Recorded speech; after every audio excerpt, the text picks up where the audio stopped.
ایک صاحب نے سوال پوچھا، کہنے لگے میلاد کس کو منانا چاہیے؟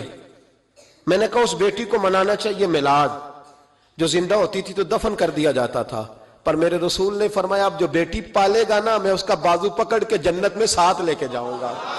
میں نے کہا میلاد اس ماں کو منانا چاہیے جس کا بیٹا گلے میں رسی ڈال کے ماں کو منڈی میں بیچ آتا تھا۔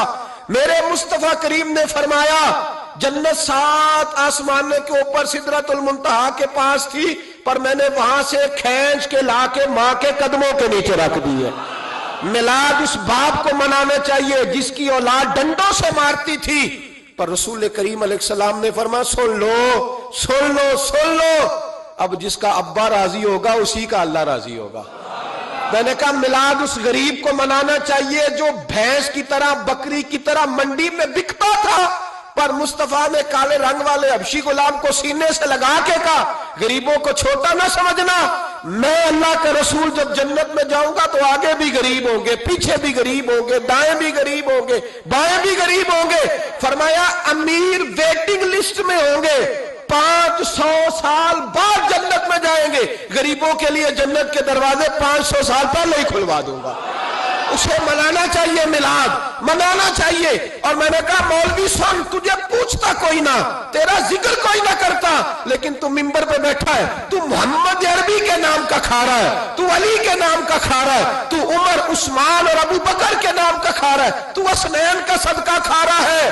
تجھے نہ تیری کبھی کسی نے برادری پوچھی، نہ کبھی تیرا کسی نے ایڈریس پوچھا، نہ کبھی کسی نے تیری سند پوچھی، لوگ تیرے نعرے لگاتے ہیں، لوگ تیرے ہاتھ چومتے ہیں، پھر مان جا کہ تجھے صبح بھی میلاد منانا ہے، شام بھی میلاد منانا ہے، اور تجھے یہ کہنا چاہیے خس خس جنہ قدر نہیں میرا ایتے صاحب نو وڈیائیاں میں گلیاں دا روڑا کوڑا، ایتے محل چڑھایا سائیاں، تیرا کام تھا تیری آنکھیں بھیگی رہتی۔ اور اس بوڑھے کو بھی میلاد منانا چاہیے جس کے بارے میں میرے نبی پاک نے فرمایا سفید داڑھی والے کی جس نے عزت کی اس نے تو رب کی عزت کی، اس نے تو رب کی عزت کی میرے بھائی۔ اس مزدور کو بھی میلاد منانا چاہیے جس کے بارے میں نبی پاک نے فرمایا جو اپنے ہاتھوں پہ چھالے ڈال کے مزدوری کرتا ہے میں نے تو اسے رب کریم کا دوست بنا دیا ہے۔ ہر اس طبقے کو میلاد منانا چاہیے جسے میرے رسول نے عزت عطا فرمائی۔ اس بہن کو بھی میلاد منانا چاہیے جس کے بارے میں نبی پاک نے فرمایا اگر کسی کا باپ چلا جائے اور اس کے حصے میں بہنیں آ جائیں، 4 بہنیں، 3 بہنیں یا 2 بہنیں بیاہ کے جو آیا تبے سے، میرے محبوب نے فرمایا میری انگلیاں جڑی ہوئی ہیں نا اس طرح میں اسے اپنے ساتھ جوڑ کے جنت میں لے کے جاؤں گا۔ اس بہن کو میلاد نہیں منانا چاہیے۔ میرے رسول پاک نے فرمایا جس کی بیٹی واپس آ جائے، طلاق ہو گئی یا بیوہ ہو گئی، واپس آ گئی، نہ بچ سکی واپس آ گئی، فرمایا واپس آنے والی بیٹی کی جو باپ خدمت کرے گا میرے رسول پاک فرماتے ہیں میں قیامت میں اس کا سفارشی بنوں گا۔ تو اس بیوہ کو اور طلاق یافتہ کو میلاد نہیں منانا چاہیے؟ وہ اس رسول کا ذکر نہیں کرے گی جس نے اتنا درجہ دے دیا، اتنا نواز دیا؟ اور تجھے تو صبح و شام میلاد کرنا چاہیے تھا، تجھے تو صبح و شام درود کرنا چاہیے تھا، سلام کے گجرے بھیجنے چاہیے، یا رسول اللہ کہتے تیری زبان جو ہے وہ ہر وقت تر رہنی چاہیے تھی، تو بحث کر رہا ہے، تو اس پہ دلیلیں دے رہا ہے، تو اس پر باتیں کر رہا ہے۔ حضرت عمر سے پوچھنا، حضرت عمر سے، جناب اسامہ بن زید رضی اللہ تعالیٰ عنہ حضور کے غلام تھے، نبی پاک ان سے بڑا پیار کرتے تھے۔ ایک جنگ میں پیسے آئے تو حضرت عمر فاروق رضی اللہ تعالیٰ عنہ نے 25,000 دیا اپنے بیٹے کو، اور اسامہ بن زید کو 50,000 دینار دیے۔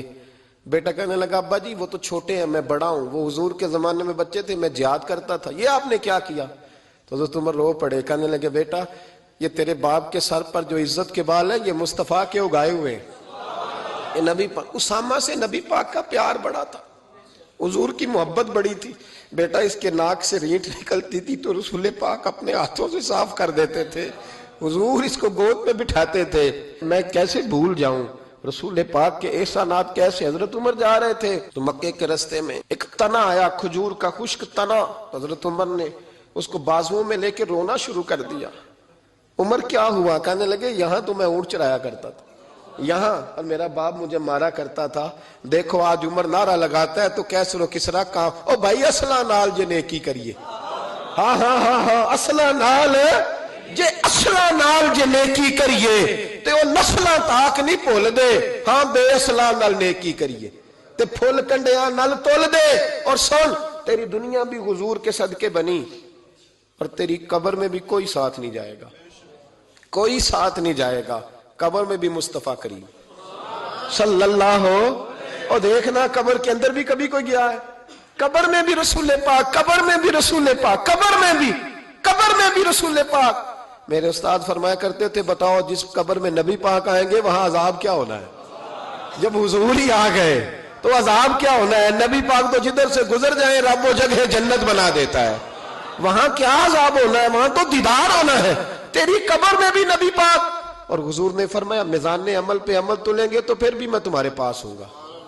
حضور علیہ السلام نے فرمایا پل صراط سے گزرو گے تو پھر بھی میں تمہارے پاس ہوں گا۔ اور میرے رسول پاک علیہ السلام نے فرمایا جب تم جنت میں جانے لگو گے تو پھر بھی میں تمہارے۔ تو بتا، تیرے رسول تو ہر وقت تیرے ساتھ ہیں، تو کب کب نبی پاک کے ساتھ ہوتا ہے؟ تو بتا نا، تو کب کب نبی پاک کے ساتھ؟ میں چھوٹے جلسے کا قائل ہوں، لمبی محفل میں گزارش کرتا ہوں دوستوں سے کہ لمبا جلسہ نہ کرو، لیکن ایک جگہ پہ میں گیا تو ایک بڑے پڑھے لکھے آدمی نے مجھے کہا مولانا ان کو سمجھائیں، آدھی رات تک بٹھائے رہتے ہیں، ان کو سمجھائیں۔ میں نے کہا میں سمجھاؤں گا پر آپ بھی ذرا اپنا لب و لہجہ تھوڑا دھیما کریں، تو پوری رات نہیں نبی پاک کے لیے جاگا، اور میرے رسول تو ساری حیات تیرے لیے جاگتے رہے، ساری رات محبوب نے۔ کیا کہتے ہیں بریلی کے امام اعلیٰ حضرت فرماتے ہیں ان کی مہک نے دل کے غنچے کھلا دیے، وہ جس راہ چل دیے ہیں کوچے بسا دیے ہیں، میرے کریم سے گر قطرہ کسی نے مانگا دریا بہا دیے، دردے بہا دیے ہیں۔ اور اللہ کیا جہنم اب بھی نہ سرد ہوگا؟ اللہ کیا جہنم اب بھی نہ سرد ہوگا؟ رو رو کے مصطفیٰ نے دریا بہا دیے، رو رو کے مصطفیٰ نے، اور پھر کہنے لگے رو رو کے مصطفیٰ نے ان کے نثار کوئی کیسے ہی رنج میں ہو، جب یاد آ گئے ہیں سب غم بھلا دیے، جب یاد آ گئے ہیں سب غم اسی لیے تو ہم کہتے ہیں میلاد کھل کے مناؤ۔ رسول پاک کا میلاد بہانے کرتے ہیں، بہانے وہ کرتا ہے جس نے کام نہیں کرنا ہوتا، جس نے کرنا ہوتا ہے وہ بہانے۔ اعلیٰ حضرت نے جو پروگرام دیا وہ بڑا لمبا چوڑا ہے، کب تک کا تجھے کیا بتائے؟ اعلیٰ حضرت فرما گئے حشر تک ڈالیں گے ہم، حشر تک ڈالیں گے ہم پیدائش مولا کی دھوم، اور مثل فارس نجد کے قلعے گراتے جائیں گے، اور خاک ہو جائیں عدو جل کر مگر ہم تو رضا، دم میں جب تک دم ہے ذکر ان کا سناتے جائیں۔